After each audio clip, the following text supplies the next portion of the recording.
Welcome to PROCAD's SpoolCAD supporting module tutorials. Watch the entire video or use the on-screen table of contents to skip to a specific topic. The Standards Manager tutorial covers the following topics: Clients and Standards, General Settings, Spool CAD Settings, and ImportExport. Let's begin. Double-click the Standards Manager icon to open the application. Our first topic is Clients and Standards. On the left, we see the English standard and the metric standard, which come default with the PROCAD software. The Twin Lakes project was created for the demos and the tutorials. To create a client or a standard, simply click on the client or the standard in the pull-down menus, or right-click and select New Client or New Standard. Let's create a new standard. Select New. Under the General Settings, give it a name. Select the working units, either English, feet and inches, or metric in millimeters. All PROCAD software works in both metric and English units. For this sample, we will use English, feet and inches. The displayed units can set either actual size or nominal pipe size. We'll leave it at English actual size. We can set the ratings format to either 150 pound or the LB, CL for class, CL 150, class 150. Click Next.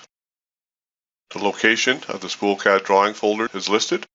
This can be set to a network location or as a standalone to a local folder. We can also set the location of the borders, the templates, and the library files. Defaults are shown. Click Next. In the line dialog, we can add line numbers to a particular standard. We can create a new line number, rename, and purge. We can right-click, click New, input the line tag. Line tags can be created at this point or also within the Spool CAD application. Click Next.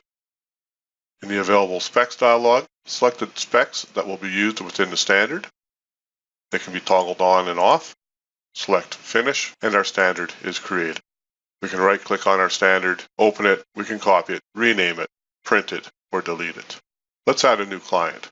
Select the Client tab, select New, give a client name, and our client is created. We can move one or more standards underneath our client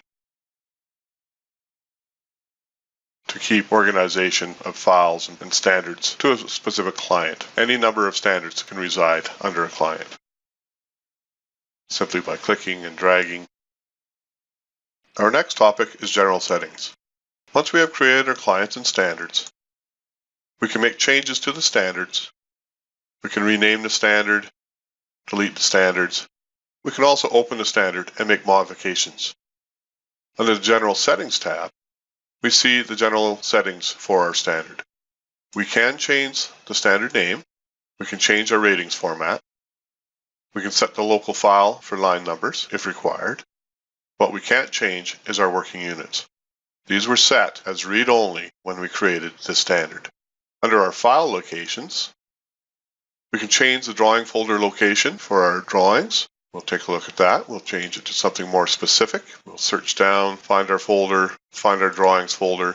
We will see the existing folders for the other standards, and we can create a new folder. And we'll use the same name as our standard. We receive a warning message saying that this is a local drive. As this is a standalone installation, this is okay. If this was a network installation, you would want to select a network location so that all users have access to these drawings. We now have our location set. We can click Apply to save those changes. Under the border settings, we can set which borders we would like to use for this standard. These borders can be customized to match a client or project requirement. The limits can be set for each of the drawing sizes. Under the Drawings folder, we'll see the Spool CAD folder, and as we haven't created any drawings yet, it is empty. We can create drawings here by clicking New, but it is advisable to create the drawings while you're in the Spool CAD software using the Drawing Manager. Under the Lines tab, we can modify or make changes to our line numbers. We can add more line numbers. We can rename line numbers, and we can purge line numbers. We can also just toggle on and off the line numbers for a particular standard. Under the specs, we can adjust the specs that we had set originally. The next topic to discuss is the Spool CAD settings. So within our standard, we've gone through the general settings, and now we can look at the specific settings to the Spool CAD software.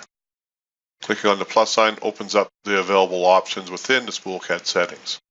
Things like our general drawing parameters, the text style, the text font, the height and width of the text can all be adjusted and customized for the standard. Under our system toggles, these are when the software starts, what is turned on, what is turned off. So our toggles have the valve stem turned on, so when you place a valve, it will place a valve stem by default. We can turn that on and off just by clicking on the down arrow and adjusting the value. Under our scale factors for the software, things like our line type scale and AutoCAD feature, setting the size of our dashes, center lines, our arrow sizes, flow arrow lengths, center line, symbol scales can all be customized to match a particular project need or a client need.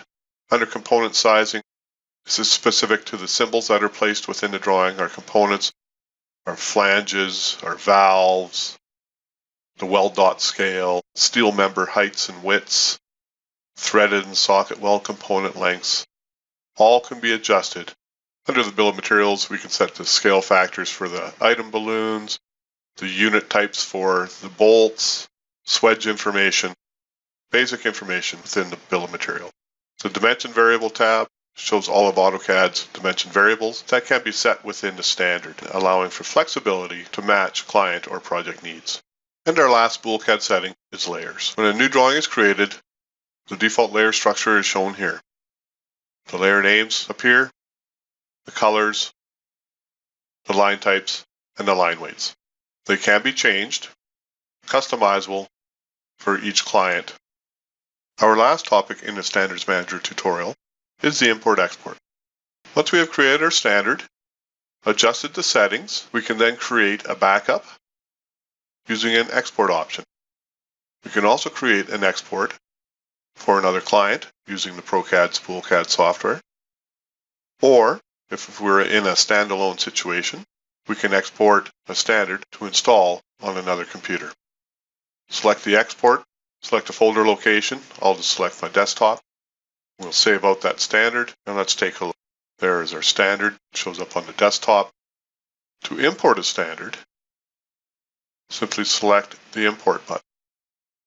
Find the file, select Open, and we get our standard imported.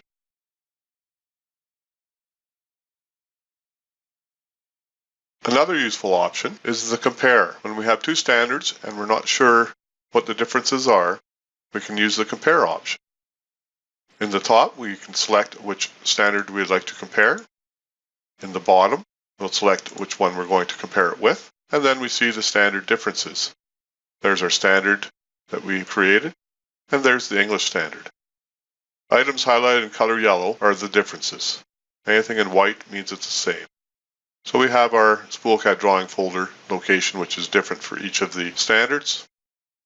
Some of the line numbers, I'd created a line number in my standard that wasn't in the default English standard, so that is highlighted yellow. Every setting within the standard is compared.